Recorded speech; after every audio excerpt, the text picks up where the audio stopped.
Hello grade 10 St. Joseph and welcome to week 3 of our online class for quarter 2. Okay, so for mathematics 10 week 3, so our topic will be all about central angles, arcs, and chords. Okay, and let's have the learning objectives. So at the end of the lesson, you must be able to, number 1, derive inductively the relations among chords, arcs, central angles, and inscribed angles. Next one, prove theorems related to chords, arcs, central angles, and inscribed angles. And then, illustrate secants, tangents, segments, and sectors of a circle. Prove theorems on secants, tangents, and segments. And then last one is to solve problems on circles. Okay. Let's have the first topic about circle. So let's talk about radius, chords, and diameter.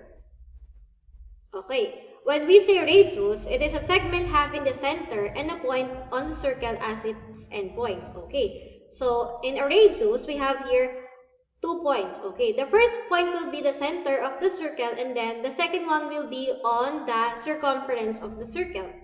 So it will be radius. Next one, chord, it is a segment whose endpoints lie on the circle. Okay, so this is a line or segment wherein both points are on the circle, on the circumference of the circle. And then lastly, we have here the diameter. It is a special chord wherein it is a chord that passes through the center of the circle.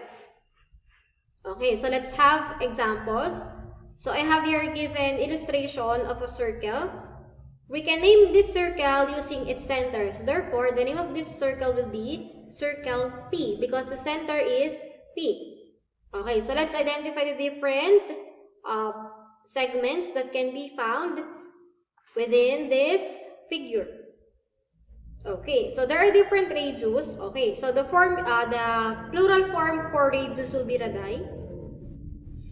It seems like cactus. In plural form, it is cacti. Okay, so for radius, we have different radius. So the first radius will be PQ. Okay, P and then Q. Again, so when we say radius, the first point or the first endpoint of radius will be on the center, and then the second one will be, or it will lie on the circle or the circumference of the circle. So a point on the center and a point on the circumference. So we can say that PQ is radius. Next one, how about UP? UP, again, a point on the center and a point on the circumference. How about PP? So we can say that this is an example of radius as well as SP and then RP. Okay. Next one, when we say chord, it is a line whose both endpoints are on the circumference of a circle. So for example, we have here SR. So S, it is located on the circumference of the circle, and then the second point is R. So both of them are located on the circumference of the circle.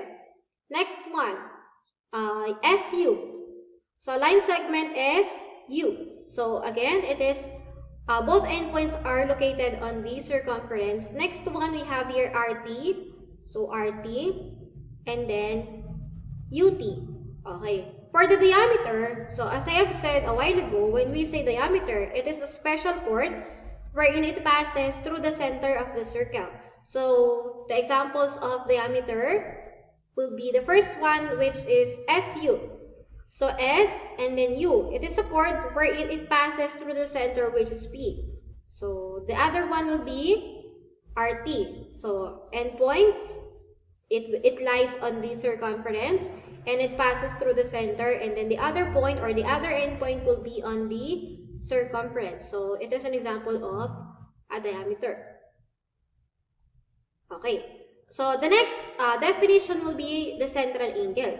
So a central angle is an angle whose vertex is at the center of the circle. From the word central, meaning to say the vertex or the intersection of two rays for an angle, it is located on the center of the circle.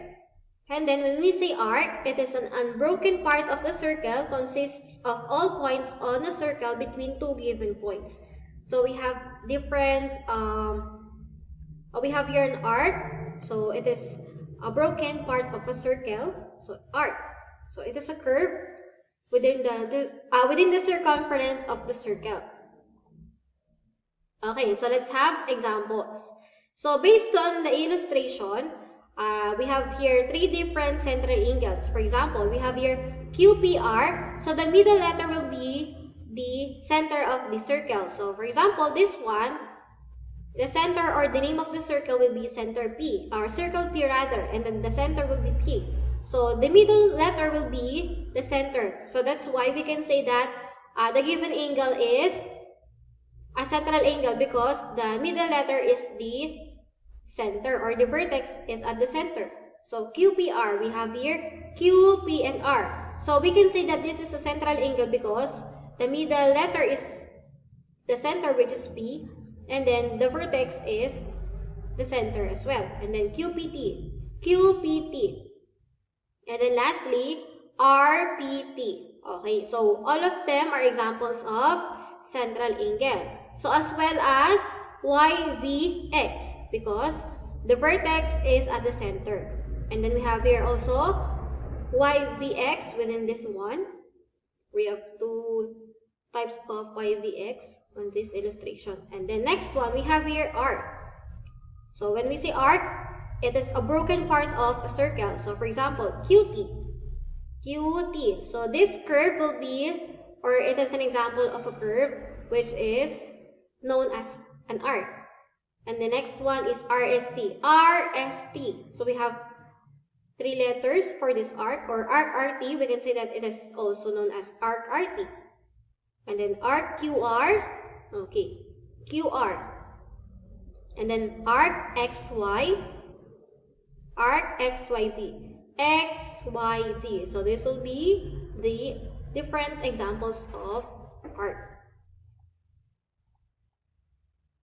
Okay, so we have three different examples or three different categories of an arc. So we have here the semicircle, which have the measurements of 180 degrees. And the next one is the minor arc. It is less than 180 degrees, or it is smaller than a semicircle. So for example, 75 degrees, 65 degrees, 179 degrees, we can consider it as minor arc. And then lastly, we have here the major arc, which is greater than or bigger than the semicircle. So for example, 181 degrees, 183 degrees, okay, and then 300 degrees, okay. So that's the examples of a major arc. So all in all, a circle have 360 degrees for its whole measurement, or the exterior. Okay, so rather interior of a circle. We have here 360 degrees for the whole measurement of the angles of a circle. Okay. Okay, so for example, this one. The examples of semicircle is RT. So we have here RT, arc, RT. Okay, and then for the minor arc, we have here XY. And then for the major arc, RQR. So from this point up to this point, we can consider it as a major arc. Okay. Okay, and then we have here another concept, which is the arc addition postulate. For example, if Q is a point on PR, then the measurement of PQ and the measurement of MQ is equal to the measurement of PR. So like this one. RQ plus QP is equivalent to PR. So we have here the arc addition postulate. When we add two different arcs, we can have another arc. So arc 1 plus arc 2, it will be equivalent to the whole arc, which is the arc RP. Okay. So let's study the following examples. Okay, so another one, remember that the given arc is equivalent to the given central angle. For example, going back to this, let's go back to this example. We don't have a central angle. So let's use this example.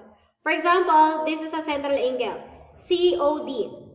If COD is 45 degrees, therefore, the intercepted arc is also 45 degrees. So, they are equivalent, okay?